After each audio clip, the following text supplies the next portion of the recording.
ಮುಸ್ಲಿಮರಿಗೆ ಗುತ್ತಿಗೆಯಲ್ಲಿ 4% ಮೀಸಲಾತಿ ನೀಡಿರೋದು ಸಂವಿಧಾನ ಬಾಹಿರ, ಕಾನೂನು ಬಾಹಿರ ಅಂತ ಸಂಸದ ಬಸವರಾಜ ಬೊಮ್ಮಾಯಿ ಹೇಳಿದ್ದಾರೆ. ಧಾರ್ಮಿಕ ಮೀಸಲಾತಿ ಬೇಡ ಅಂತ ಅಂಬೇಡ್ಕರ್ ಹೇಳಿದ್ರು. ಧರ್ಮದ ಆಧಾರದಲ್ಲಿ ಮೀಸಲಾತಿ ನೀಡಿ ಸಮಾಜ ಒಡೆಯಲು ನೋಡ್ತಿದ್ದಾರೆ, ಮತ ಬ್ಯಾಂಕ್ ಗಟ್ಟಿ ಮಾಡಲು ನೋಡ್ತಿದ್ದಾರೆ.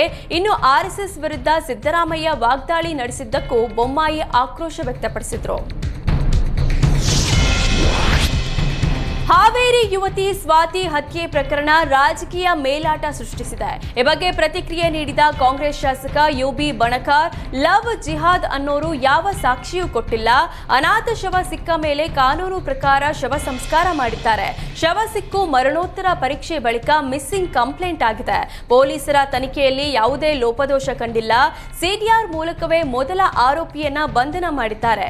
2 ದಿನಗಳ ಬಳಿಕ ಇನ್ನುಳಿದ 2 ಆರೋಪಿಗಳ ಬಂಧನವಾಗಿದೆ. ಲವ್ ಜಿಹಾದ್ನಿಂದ ಕೊಲೆ ಮಾಡಿದ್ದಾರೆ ಅನ್ನೋದಕ್ಕೆ ಯಾವ ಪುರಾವೆಗಳಿಲ್ಲ ಅಂತ ಶಾಸಕ ಯುಬಿ ಬಣಕಾರ್ ಹೇಳಿದ್ದಾರೆ. ಹತ್ಯೆಯಾದ ನರ್ಸ್ ಸ್ವಾತಿ ನಿವಾಸಕ್ಕೆ ಮಾಜಿ ಸಚಿವ ಕೆಎಸ್ ಈಶ್ವರಪ್ಪ ಭೇಟಿ ನೀಡಿದ್ರು. ಸ್ವಾತಿ ಕುಟುಂಬಸ್ಥರಿಗೆ ಸಾಂತ್ವನ ಹೇಳಿದ ಕೆಎಸ್ ಈಶ್ವರಪ್ಪ 50,000 ಧನ ಸಹಾಯ ಮಾಡಿದ್ದಾರೆ. ಈ ವೇಳೆ ಕಾಂಗ್ರೆಸ್ ವಿರುದ್ಧ ಹರಿಹಾಯ್ದ ಈಶ್ವರಪ್ಪ, ಸ್ವಾತಿ ವಿಚಾರದಲ್ಲಿ ರಾಜಕಾರಣ ಮಾಡಬಾರದು ಅಂತ ಹೇಳ್ತಾರೆ. ಸಿಎಂ ಮಗಳಿಗೆ ಹೀಗೆ ಆಗಿದ್ರೆ ಈ ತರ ಹೇಳ್ತಿದ್ರ, ಪರಮೇಶ್ವರ್ ಅವರ ಮಗಳಿಗೆ ಆಗಿದ್ರೆ ಹೀಗೆ ಹೇಳ್ತಿದ್ರ, ಡಿಕೆಶಿ ಮಗಳಿಗೆ ಹೀಗಾಗಿದ್ರೆ ಸುಮ್ಮನೆ ಇರ್ತಿದ್ರ ಅಂತ ಪ್ರಶ್ನಿಸಿದ್ರು. ಯಾವ ಹಿಂದೂ ಮಗಳಿಗಾದ್ರೂ ನಾನು ಹೋಗೋನೆ ಅಂತ ಈಶ್ವರಪ್ಪ ಹೇಳಿದ್ರು. ಭೂಗತ ಪಾತಕಿ ಕಲಿ ಯೋಗೀಶ್ನ ಸಹಚರ ಮಾದಕ ವಸ್ತು ಮಾರಾಟ ಮಾಡುತ್ತಿದ್ದಾಗ ಸಿಸಿಬಿ ಪೊಲೀಸರ ಬಲೆಗೆ ಬಿದ್ದಿದ್ದಾನೆ.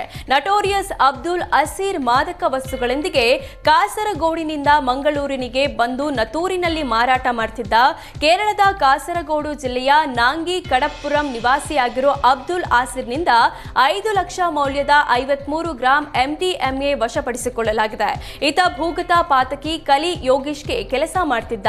ಪುತ್ತೂರಿನ ಜ್ಯುವೆಲರ್ಸ್ ಒಂದಕ್ಕೆ ಶೂಟೌಟ್, ಪೊಲೀಸ್ ಠಾಣೆಗೆ ನುಗ್ಗಿ ವಾಹನಕ್ಕೆ ಬೆಂಕಿ, ಕೊಲೆ, ಕಳ್ಳತನ, ಪೋಕ್ಸೋ ಪ್ರಕರಣ ಈತನ ಮೇಲೆ ಇದೆ.